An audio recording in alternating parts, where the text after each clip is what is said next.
Payroll processing is a set of activities that involves computing and dispersing salaries. It is a single-click activity which computes all salary components, settlements, and statutory components, including income tax. Once processing is complete, you can start the verification and salary payout activities. On greytHR, you can process payroll from the Payroll Process page. The Quick Process button on this page allows you to process payroll for all your employees in one go with a single click.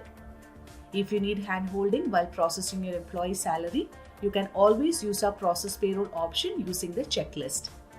The checklist provided here indicates the tasks that you need to complete to process the payroll.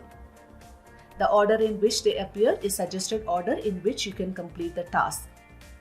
This will ensure you don't miss out any step before running the payroll process to ensure 100% accurate payroll.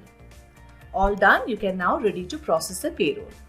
Click on the Payroll Process button. The process status displays on the screen. Post completion, a summary is displayed along with a brief comparison with the previous month's payroll. You can also view the salary statement by clicking here.